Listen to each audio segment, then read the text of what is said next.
علم اور فن کے کسی خاص شعبے میں جب وہ الفاظ اصطلاح کے طور پر استعمال ہوتے ہیں تو ان کے معنی جو ہیں وہ تبدیل ہو جاتے ہیں. تو یہ تو اصطلاح کا ایک مفہوم تھا. اب ہم آتے ہیں اور چند ایک اصطلاحات جو ہیں ان پر ہم مختصراً بات کرتے ہیں، اور تاکہ اصطلاح جو ہے تو اس کا مطلب آپ کے ذہن میں بیٹھ جائے. مکمل تعریف ہم نہیں کریں گے، ہم ہر ایک اصطلاح کا ایک مختصر تعارف جو ہے، ایک مختصر مفہوم جو ہے اس پر ہم بات کریں گے، جو عام طور پر ادب میں جو اصطلاحات استعمال ہوتی ہیں ان اصطلاحات پر ہم اب بات کرتے ہیں. سب سے پہلے ہم افاقیت کی اصطلاح پر بات کرتے ہیں. آپ عام طور پہ سنتے رہتے ہیں کہ غالب کی شاعری میں افاقیت پائی جاتی ہے، اقبال کی شاعری میں افاقیت پائی جاتی ہے.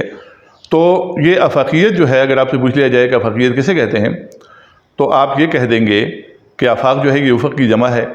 آفاق سے مراد کائنات ہے. تو وہ شاعری یا وہ ادب کہ جس میں ایسی باتیں ہوں کہ جو زمان و مکان کی حدود سے ماوراء ہوں تو اسے افاقیت کہا جاتا ہے.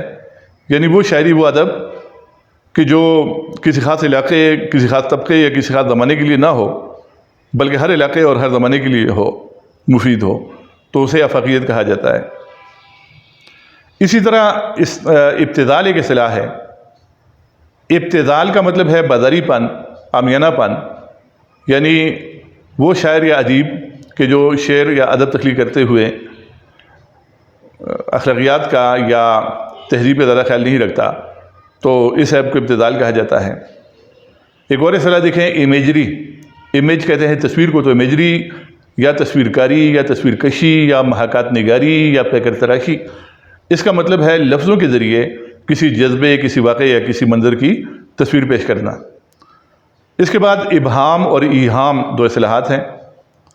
ابہام کا مطلب ہے غیر واضح بات کرنا، یعنی کسی شاعر کی شاعری یا کسی ادیب کی تحریر کا مطلب واضح نہ ہو تو اس عیب کو ابہام کہا جاتا ہے. اسی طرح ایہام اس سے ملتا جلتا لفظ ہے لیکن مختلف اصطلاح ہے. ایہام کا مطلب ہے ذو معنویت، یعنی ایسی بات کرنا کہ ایسا لفظ استعمال کرتا ہے جس کے دو معنی نکلتے ہوں. اسی طرح ایمائیت. ایما کہتے ہیں اشارہ کرنے کو، تو ایمائیت کا مطلب ہوا اشاروں میں بات کرنا، واضح لفظوں میں بات نہ کرنا. اس کے بعد ترقی پسندی کو آپ دیکھ لیں. ترقی پسندی بھی ایک اصطلاح ہے. ادب میں غریبوں، مظلوموں، نچلے طبقے، محنت کشوں کے مسائل بیان کرنا، اور امیروں اور وڈیروں اور جاگیرداروں اور بالائی طبقے کے ظلم استحصال کو اور ظلم و جبر کو اور سماجی ناانصافی کو نشانہ بنانا اور اس کے خلاف احتجاج کرنا، انقلابی خیالات پیش کرنا، طبقاتی تفریق کی مخالفت کرنا، تو یہ ترقی پسندی ہے. اب یہاں طبقاتی تفریق کی اصطلاح آ گئی. تو طبقاتی تفریق کا مطلب ہے کہ معاشرے میں مختلف طبقوں کے درمیان جو فرق روا رکھا جاتا ہے اور جو ظلم ہوتا ہے اور جو حق تلفی ہوتی ہے اسے طبقاتی تفریق کہتے ہیں. اس کے بعد دو اصطلاحات آ جاتی ہیں، تلمیح اور تلمیح.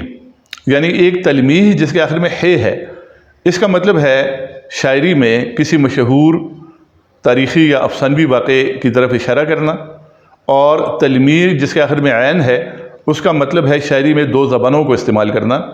یعنی ایک مصرع ایک زبان میں اور دوسرے مصرع دوسری زبان میں، یا ایک مصرع کا ایک حصہ ایک زبان میں اور دوسرا حصہ دوسری زبان میں ہو. عام طور پر اردو میں عربی اور فارسی کا پیوند لگایا جاتا ہے، تو یہ تلمیح ہے.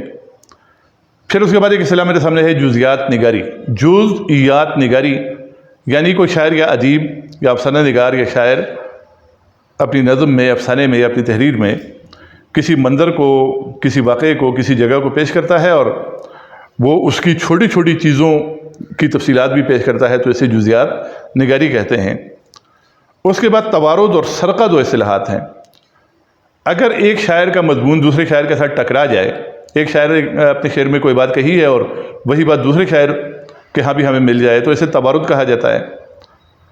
اگر یہ ان انٹینشنلی ہو، غیر ارادی طور پر ہو، اتفاقاً ہو، تو یہ توارد ہے. لیکن اگر ایک شاعر جان بوجھ کر کوشش کرے ایک شاعر کے مضمون کو چرا کر اپنی شعر میں پیش کرے، دوسرے شاعر کے مضمون کو چرا کر اپنے شعر میں پیش کرے، تو اسے پھر سرقہ کہتے ہیں، یعنی چوری کہتے ہیں.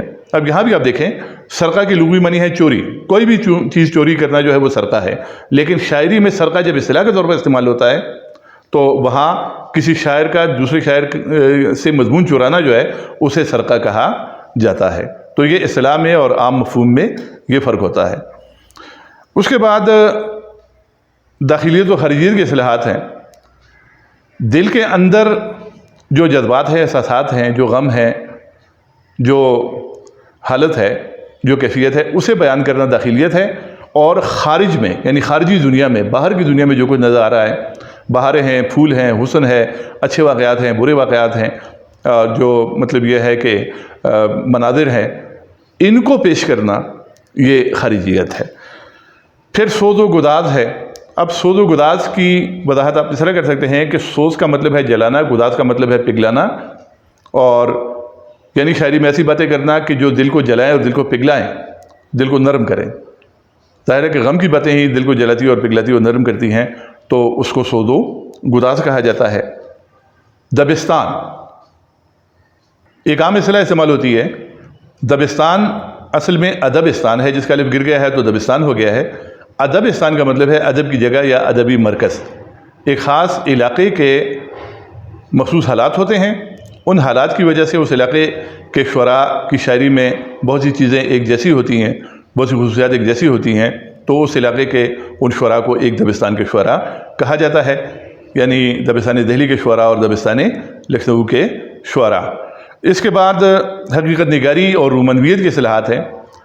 جو کچھ معاشرے میں ہو رہا ہے اس کو پیش کرنا ادب میں یہ حقیقت نگاری ہے، ریئلزم ہے، اور حقیقت سے آنکھیں بند کر کے، فرار اختیار کر کے ایک اندیکھی اور خوبصورت دنیا کو ادب میں پیش کرنا اور خیال و خواب کی دنیا کو ادب میں پیش کرنا جو ہے یہ رومانویت ہے یا رومانٹسزم ہے۔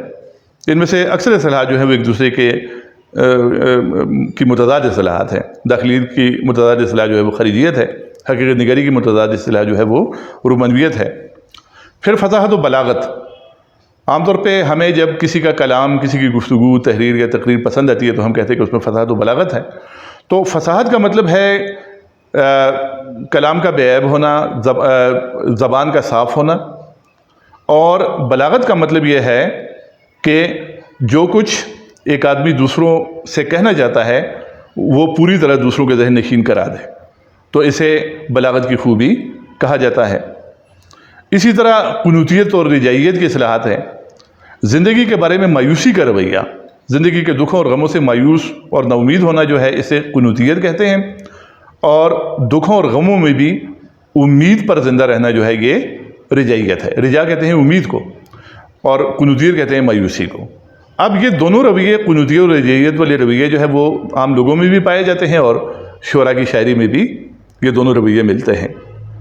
غم میں مایوس ہو جانا زندگی سے یہ قنوتیت ہے، اور غم میں بھی قہقہے لگانا اور غم میں بھی اچھے دنوں کی امید پر رہنا جو ہے یہ رجائیت ہے۔ اسی طرح روح عصر کی اصطلاح ہے۔ روح اور عصر، عصر کہتے ہیں زمانے کو، یعنی ہر زمانے کی ایک روح ہوتی ہے۔ ہر زمانے کے جو حالات ہوتے ہیں وہ مخصوص حالات ہوتے ہیں، اور ان مخصوص حالات کی وجہ سے مخصوص رویے پیدا ہوتے ہیں۔ تو اس زمانے کا جو ادیب اور شاعر ہوتا ہے اس کی شاعری میں بھی اور اس کے ادب میں بھی ہمیں اس زمانے کے حالات کا عکس دکھائی دیتا ہے، تو یہی روح عصر ہے۔ اسی طرح ایک اصطلاح ہے شہر آشوب۔ شہر آشوب نظم کی ایک خاص قسم ہے۔ وہ نظم کے جس میں کسی شہر کی تباہی اور بربادی کو بیان کیا گیا ہو، یا کسی شہر کے لوگوں کی بدحالی کو بیان کیا گیا ہو، تو اسے شہر آشوب کہتے ہیں۔ آشوب کہتے ہیں تکلیف کو، ٹربل کو، مصیبت کو، اور شہر آشوب کا مطلب ہے شہر والوں کی مصیبتیں جس میں بیان کی گئی ہوں، تو وہ نظم جو ہے شہر آشوب ہے۔ اسی طرح نظم کی ایک اور قسم ہے واسوخت۔ وہ نظم کہ جس میں شاعر اپنے محبوب کو جلی کٹی سناتا ہے، بددعائیں دیتا ہے اور برا بھلا کہتا ہے، تو اسے واسوخت کہا جاتا ہے۔ پھر ایک اصطلاح ہے تغزل۔ تغزل کی اصطلاح جو ہے غزل کی جتنی بھی خوبیاں ہیں ان تمام خوبیوں کو مجموعی طور پر کولیکٹیولی تغزل کہا جاتا ہے۔ یعنی وہ خوبیاں کون کون سی ہیں؟ ایمائیت ہے، سوز و گداز ہے، غنائیت ہے، فصاحت و بلاغت ہے، شیرینی ہے، اور زبان کی چاشنی ہے، تاثیر ہے۔ تو یہ ساری باتیں جب ملتی ہیں تو ایک اچھی غزل وجود میں آتی ہے۔ تو یہ ساری صفات جو غزل کی ہیں اور بھی جو غزل کی صفات ہیں، غزل کی تمام صفات کو مجموعی طور پر تغزل کا نام دیا جاتا ہے۔ تو یہاں اس لیکچر میں میں نے بہت سی اصطلاحات جو ہیں وہ اپنے پاس لکھی تھی، اور ان اصطلاحات کا ایک سادہ سا مفہوم ایک جملے میں میں نے کوشش کی ہے کہ یہ مفہوم آپ کے ذہن میں بیٹھ جائے۔ باقی اصطلاحات کی تفصیلات کے لیے اور اصطلاحات کی مثالوں کے لیے آپ کتابوں سے رجوع کریں۔ اللہ حافظ۔